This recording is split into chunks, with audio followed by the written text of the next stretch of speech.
Hello friends, कैसे हैं आप लोग। मैं बता दूं, मैं भी बहुत अच्छा हूं। तो आज हम लोग करेंगे रिटायरमेंट ऑफ ए पार्टनर का रिवीजन। तो इससे पहले भी मैंने एडमिशन ऑफ पार्टनर का रिवीजन वीडियो ऑलरेडी यूट्यूब पे अपलोड कर चुका हूं। और अगर आप लोग ने मेरा वो वीडियो नहीं देखा है तो ज़रूर से देखें। और अगर आप नए हैं तो मेरे चैनल पे तो ज़रूर से मेरे चैनल को सब्सक्राइब कर लें, क्योंकि मैं यहाँ पे एचएस सेकेंड ईयर और फर्स्ट ईयर का जितना भी चैप्टर है सबका धीरे धीरे यहाँ पे रिवीजन वीडियो अपलोड करने वाला हूँ, जो कि आप लोग को एग्जाम के टाइम पे बहुत ही हेल्प करेगा। और with in a short time आप लोग अपना जो भी सिलेबस है उसको आप लोग रिवीजन कर सकेंगे आप लोग। तो चलिए हम लोग आज के क्लास स्टार्ट कर लेते हैं हम लोग। तो आज हम लोग करेंगे रिटायरमेंट ऑफ ए पार्टनर। तो सबसे पहले कि एक पार्टनर रिटायर क्यों होता है। तो एक्चुअली क्या है कि ये अकाउंटिंग पर्पज के लिए ये इतना इंपॉर्टेंट नहीं है कि पार्टनर क्यों रिटायर लेता है। फिर भी हम लोग एक बार देख लेते हैं कि पार्टनर क्या होता है कि रिटायर क्यों ले सकता है। अगर मान लो कि उसका हेल्थ ही ठीक नहीं रहता है, due to bad health, due to old age, due to lack of interest in the business और misunderstanding with other partners, these are the reasons for retirement. तो अगर उसका हेल्थ ही ठीक नहीं रखता है या उसका एज बहुत ज़्यादा हो चुका है और वो डे टू डे बिजनेस में पार्टिसिपेट नहीं कर सकता है, या उसका उस बिज़नेस में अब इंटरेस्ट ही नहीं रहा, उसको लगता है कि इस बिज़नेस में वो फ्यूचर में ग्रो नहीं कर पाएगा, या जो उसका एक्सपेक्टेशन था उतना प्रॉफिट वो कर नहीं पाएगा, तो वो रिटायरमेंट ले लेता है। या मिसअंडरस्टैंडिंग विद अदर पार्टनर, ये भी एक बहुत बड़ा रीज़न है। क्या होता है कि पार्टनर लोग में बीच बीच में डिस्प्यूट होते रहता है किसी किसी बात को लेके। तो बहुत पार्टनर क्या होते हैं कि वो लोग रिटायरमेंट ले लेते हैं। अब इसके बाद जो हम लोग करेंगे वो क्या है कि हम लोग के लिए बहुत ही इंपॉर्टेंट है, अकाउंटिंग प्रोसीजर ऑन रिटायरमेंट। तो एक पार्टनर अगर रिटायर होगा तो हम लोग को क्या क्या अकाउंटिंग प्रोसीजर करने होंगे। तो सबसे पहले क्या है, calculation of new profit sharing ratio and gaining ratio. तो हम लोग को यहाँ पे भी न्यू प्रॉफिट शेयरिंग रेशियो और गेनिंग रेशियो निकालना पड़ेगा। एडमिशन में हम लोग क्या करते थे, न्यू प्रॉफिट शेयरिंग रेशियो और सेक्रीफाइसिंग रेशियो निकालते थे। यहाँ पे भी हम लोग को न्यू प्रॉफिट शेयरिंग रेशियो निकालना होगा और यहाँ पे सेक्रीफाइसिंग नहीं, गेनिंग रेशियो निकालना होगा। उसके बाद में ट्रीटमेंट ऑफ गुडविल, जब एक पार्टनर न्यू पार्टनर का हम लोग एडमिशन देता है तो वो गुडविल का पैसा लेके आता है। और यहाँ पे क्या हो रहा है, एक पार्टनर रिटायर हो रहा है तो वो क्या होगा, अपना गुडविल का पैसा लेके जाएगा। तो वैसे में गुडविल का ट्रीटमेंट क्या होगा वो हम लोग को सीखना है। Treatment of accumulated profits and reserve, अगर एक्यूमुलेटेड प्रॉफिट एंड रिजर्व में अगर कुछ पैसा पड़ा हुआ है तो क्या होगा कि उसको भी रिटायर पार्टनर को उसका जितना शेयर होता है eight the time of retirement उसको देना पड़ेगा।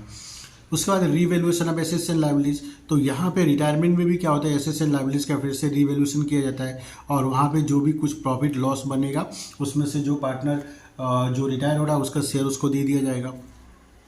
Treatment of joint life policy, तो treatment of joint life policy क्या होता है कि कभी कभी पार्टनर लोग क्या करता है कि जितने पार्टनर हैं सबके नाम पे एक पॉलिसी ले लेते हैं जिसको जॉइंट लाइफ पॉलिसी बोला जाता है। और उसका प्रीमियम क्या होता है, फार्म से पेमेंट किया जाता है। और ऐसे में क्या होता है कि किसी भी पार्टनर का अगर डेथ होगा तो वैसे में इंश्योरेंस कंपनी क्या होता है कि पूरा पैसा दे देता है। तो अभी यहाँ पर क्या है कि कोई भी पार्टनर डेथ तो हुआ नहीं है पर यहाँ पे एक पार्टनर रिटायर ही हो रहा है। तो ऐसे में क्या होता है कि जो भी जॉइंट लाइफ पॉलिसी में अभी तक प्रीमियम डिपॉजिट हुआ है उसका सरेंडर वैल्यू निकाल के उसमें से उसका शेयर हम लोग दे देंगे। तो इसका डिटेल में हम लोग बाद में सीखेंगे हम लोग। उसके बाद में पेमेंट टू रिटायरिंग पार्टनर, अब वो तो रिटायर हो रहा है तो उसको eight the time of retirement उसको क्या करेंगे हम लोग, पेमेंट करेंगे या उसका पैसा लोन में हम लोग ट्रांसफ़र करेंगे, वो हम लोग को देखना है। और उसके बाद लास्ट में एडजस्टमेंट ऑफ कैपिटल, और एडजस्टमेंट ऑफ कैपिटल लास्ट में कभी कभी करना पड़ता है। तो ये सब जनरली मतलब क्या होता है कि at the time of retirement हम लोग को अकाउंटिंग ट्रीटमेंट करना पड़ता है। तो मैं बता दूं कि एक ही क्वेश्चन में ये सारा कुछ नहीं रहता है, पर अगर वेरियस टाइप का क्वेश्चन करेंगे तो ये सब आप लोग को मिलेगा। तो सबसे पहले तो क्या है कि न्यू प्रॉफिट शेयरिंग रेशियो कैसे निकाला जाता है और गेनिंग रेशियो कैसे निकाला जाता है वो देखते हैं हम लोग, एक एक करके हम लोग सीखते हैं। तो यहाँ पे क्या है कि न्यू प्रॉफिट शेयरिंग रेशियो निकालने का दो मेथड है। पहला तो मेथड क्या है कि जो पार्टनर रिटायर हो रहा है उस पार्टनर का हम लोग रेशियो को ही स्किप कर देते हैं। जैसे मैंने यहाँ पे एक एग्जांपल लिया कि when one partner retire and nothing is mention about the new profit sharing ratio about remaining partner. तो अगर कोई पार्टनर रिटायर हो गया और न्यू पार्टनर से जो रिमेनिंग पार्टनर है उनका न्यू प्रॉफिट शेयरिंग रेशियो के बारे में क्वेश्चन में कुछ भी मेंशन नहीं किया है, तो ऐसे में हम लोग क्या करते हैं कि जो पार्टनर रिटायर हो गया उसका रेशियो को हम लोग स्किप कर देता है और जो बचा हुआ रेशियो है वही उसी को हम लोग रिमेनिंग पार्टनर का न्यू प्रॉफिट शेयरिंग रेशियो हम लोग मान लेते हैं। ठीक है, जैसे मैंने एक एग्जांपल यहाँ पर लिख के दिखाया कि A B C are partners sharing profit in the ratio 3:2:1. Find out the new profit sharing ratio of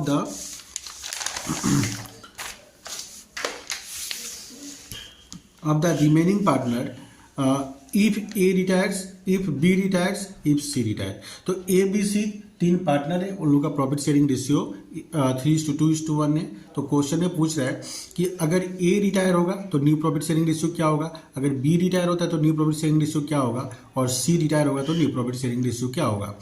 तो यहाँ तो क्या है कि न्यू रेशियो के बारे में क्वेश्चन में तो कुछ बताया नहीं है, तो जो पार्टनर रिटायर हो रहा है बस उसका रेशियो को स्किप कर देंगे, वही क्या होगा, न्यू प्रॉफिट शेयरिंग रेशियो होगा. तो अगर ए रिटायर हुआ तो ए का क्या था, 3 था, 3 को हम लोग स्किप कर दिया, 2:1. बी अगर रिटायर हुआ तो बी का कितना था, 2 था, तो 2 को स्किप कर देंगे, तो ए और सी का क्या होगा, 3:1.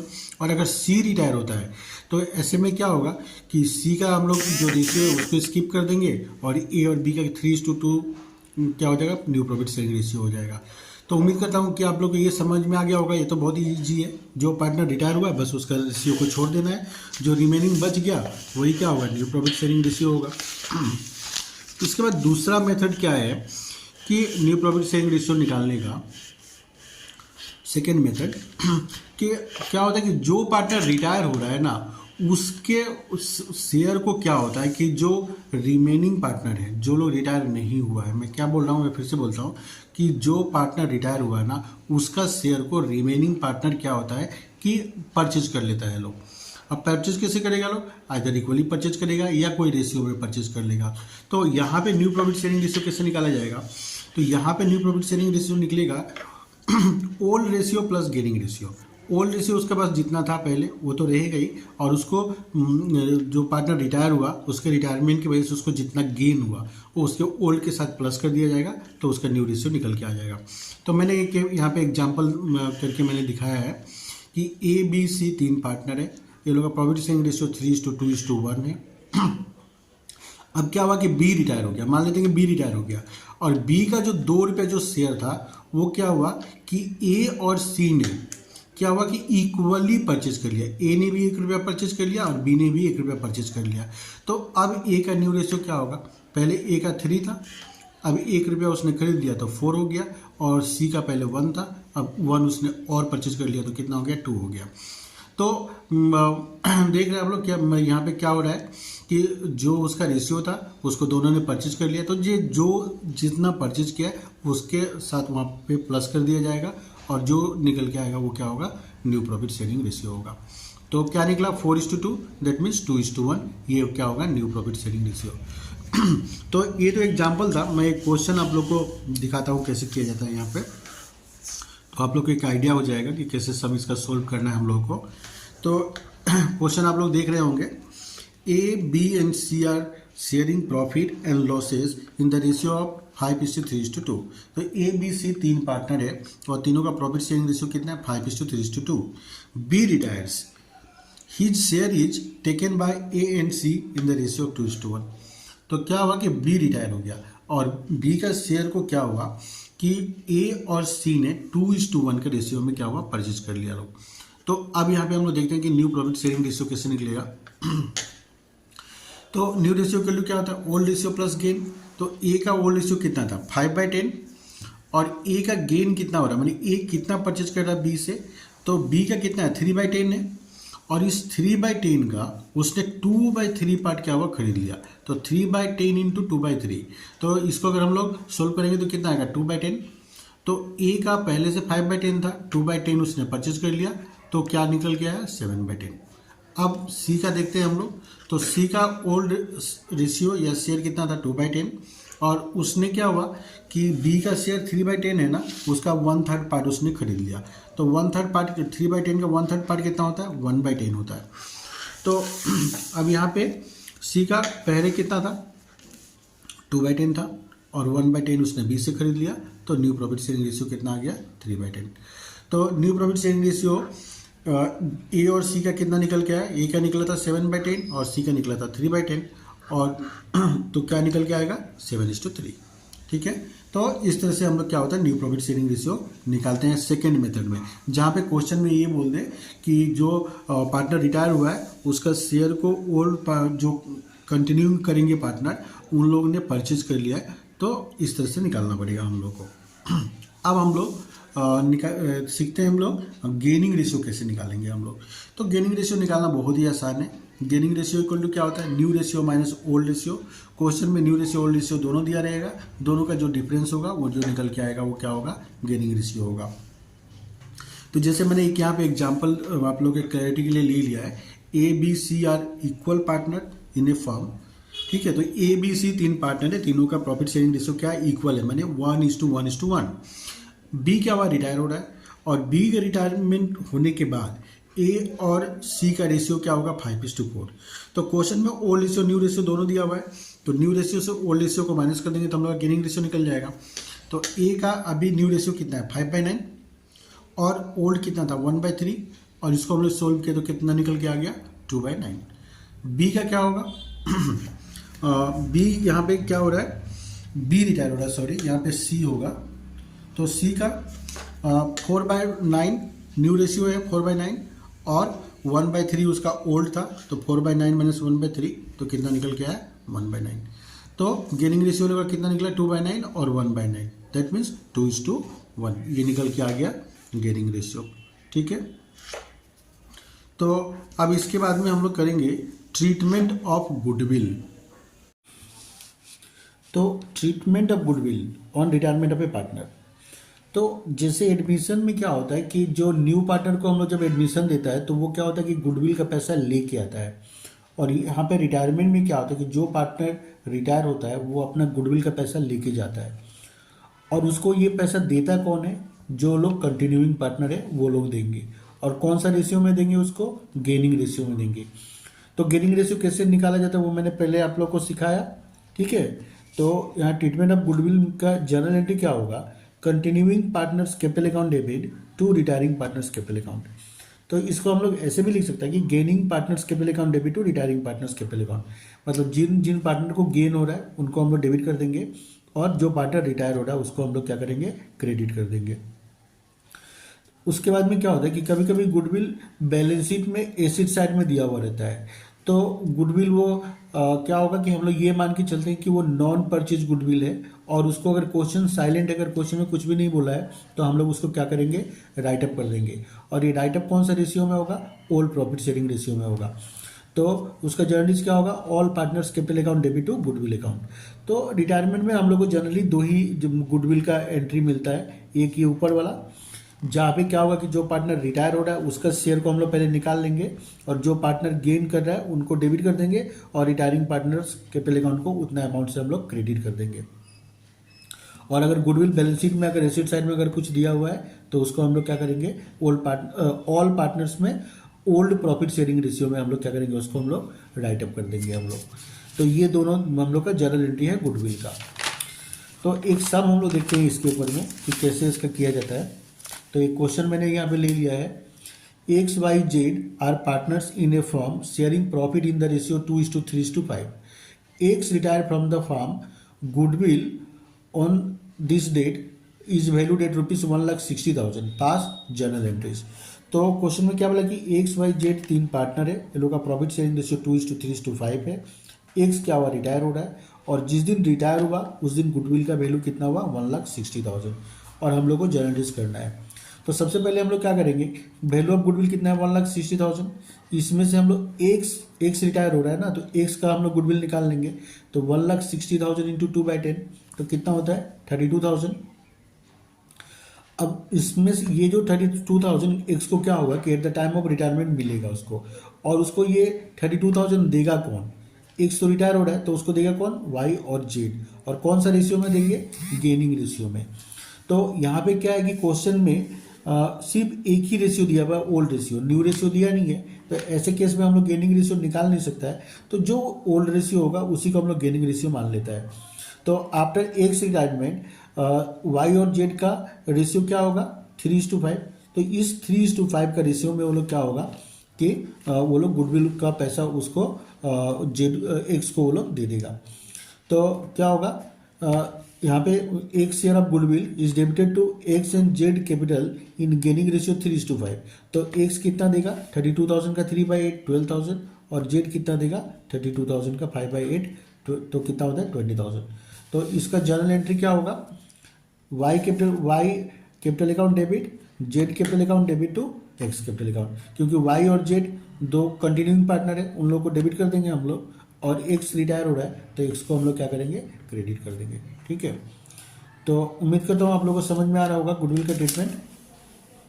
तो एक बार मैं फिर से फटाफट बोल देता हूँ कि एक्स रिटायर हुआ तो at the time of retirement goodwill का वैल्यू हुआ 1,60,000। तो 1,60,000 में से एक्स का शेयर होता है 32,000 और ये 32,000 उसको कौन देगा वाई और जेड देगा। और कौन सा रेशियो में देगा तो उन लोग का जो गेनिंग रेशियो जो रह गया 3:5 उस रेशियो में वो लोग उसको देगा। तो एक्स वाई कितना देगा उसको 32,000 का 3/8 12,000 और जेड उसको कितना देगा 32,000 का 5/8 20,000। तो जनरल हो गया Y capital account debit Z capital account debit to X capital account. ठीक है, इसके बाद में क्या है treatment of reserves and accumulated profit and losses. तो क्या होता है कि जब भी पार्टनर कोई रिटायर होता है तो हम लोग देखेंगे कि लायबिलिटी साइड में रिजर्व या प्रॉफिट एंड लॉस अकाउंट में कुछ पैसा है क्या, अगर है तो उसको क्या करेंगे हम लोग कि at the time of retirement all the partners में हम लोग ओल्ड प्रॉफिट शेयरिंग रेशियो में डिस्ट्रीब्यूट कर देंगे। तो उसका जनरल क्या होगा profit and loss account debit general reserve account debit to all partners capital account. अच्छा, तो प्रॉफिट एंड जर्नलिज्म तो हमेशा क्या होता है कि लाइबिलिटी साइड में ही रहता है और उसमें हमेशा क्या होता है प्रॉफिट का पैसा ही रहता है। किंतु प्रॉफिट एंड लॉस अकाउंट क्या है कि ये लाइबिलिटी साइड में भी हो सकता है एसेट साइड में हो सकता है। तो लाइबिलिटी साइड में होने का मतलब है कि प्रॉफिट है तो उसका एंट्री क्या होगा profit and loss account debit all partners capital account. किंतु अगर प्रॉफिट एंड लॉस अकाउंट का बैलेंस एसेट साइड में दिया हुआ है तो इसका मतलब होता है लॉस, और लॉस होगा तो हम लोग क्या एंट्री करेंगे all partners capital account debit to profit and loss account. मतलब क्या होगा उल्टा हो जाएगा all partners capital account debit to profit and loss account. ठीक है, तो ये था हम लोग का treatment of reserves and accumulated profits and losses. Profit तो प्रॉफिट होगा और रिजर्व में अगर पैसा होगा तो हम लोग को ये वाला एंट्री करना है, और अगर लॉस हुआ मैंने प्रॉफिट एंड लॉस अकाउंट का बैलेंस अगर एसेट साइड में दिया हुआ है तो फिर हम लोग को ये वाला एंट्री करना है। इसके बाद में आ जाइए अब revaluation of assets and liabilities. तो at the time of retirement of partner assets and liabilities का फिर से रिवैल्यूएशन किया जाता है, और रिवैल्यूएशन में जो भी प्रॉफिट एंड लॉस होगा उसको ऑल पार्टनर में ओल्ड प्रॉफिट शेयरिंग रेशियो में हम लोग क्या करेंगे डिस्ट्रीब्यूट कर देंगे। तो अगर प्रॉफिट होगा तो क्या होगा revaluation account debit to all partners capital account, और अगर लॉस होगा तो एंट्री क्या हो जाएगा रिवर्स हो जाएगा all partners capital account debit to revaluation account. तो ये हम लोग को जर्नलिस करना है रिवैल्यूएशन का। अब आ जाते हैं हम लोग payment of amount due to retiring partner.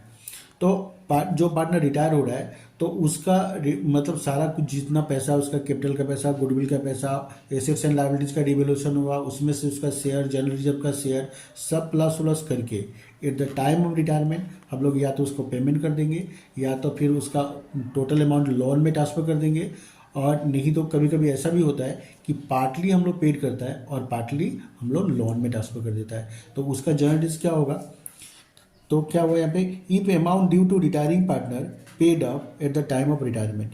तो अगर पेड होगा तो जनरल क्या होगा retiring partners capital account debit to bank account. अगर पेड करेंगे तो हम लोग ये वाला एंट्री करेंगे retiring partners capital account debit to bank account. और अगर उसका पूरा अमाउंट मतलब हम लोग उसको कुछ भी पेमेंट नहीं कर रहे और पूरा का पूरा उसका अमाउंट अगर लोन में हम लोग ट्रांसफर कर देंगे तो जनरल क्या होगा retiring partners capital account debit to retiring partners loan account. और कभी कभी क्या होता है कि पार्टली हम लोग पे करता है और पार्टली उसका लोन में ट्रांसफर कर देता है। तो वैसे में हम लोग को क्या एंट्री करेंगे retiring partners capital account debit to bank account to retiring partner loan account. मतलब जितना हम लोग पेड कर रहे हैं उतना से बैंक को क्रेडिट कर देंगे और जितना उसका लोन में ट्रांसफर होगा उतना पैसा हम लोग क्या करेंगे उसका लोन अकाउंट में ट्रांसफर कर देंगे। जिसे मैं एक एग्जांपल बता रहा हूँ कि जिससे रिटायरिंग पार्टनर को टोटल 50,000 देना है 50,000 देना है उसको, तो 50,000 से उसका कैपिटल डेबिट हो जाएगा। तो अभी eight the time of retirement अगर हम लोग उसको 20,000 पेमेंट कर रहे हैं तो 20,000 से बैंक क्या होगा क्रेडिट हो जाएगा और 30,000 से उसका लोन अकाउंट क्या होगा क्रेडिट हो जाएगा। तो ये था हम लोग का रिटायरमेंट से रिलेटेड जितना भी हम लोग का ट्रीटमेंट है वो सब हम लोग ने सीखा है यहाँ पे। मतलब हम लोग का यहाँ पे जितना जर्नल एंट्री जो है और अकाउंटिंग ट्रीटमेंट है, लगभग हम लोग सारा यहाँ पे हम लोग ने क्या हुआ एक बार रिवाइज कर लिया। अब हम लोग को करना है प्रैक्टिकल। तो उम्मीद करता हूँ आप लोगों को समझ में आया होगा। ठीक है, तो ये था quick revision retirement of A partner का। तो आप लोग मेरे को अगर ये वीडियो अच्छा लगा तो ज़रूर से लाइक करें वीडियो को, और शेयर करें अपने फ्रेंड्स लोग सर्कल में, और मेरे चैनल को ज़रूर से सब्सक्राइब करें, क्योंकि अब नेक्स्ट हम लोग रिटायरमेंट का प्रैक्टिकल प्रॉब्लम हम लोग करेंगे नेक्स्ट वीडियो क्लास में। ठीक है, तो मिलते हैं तब तक नेक्स्ट वीडियो में। Bye bye.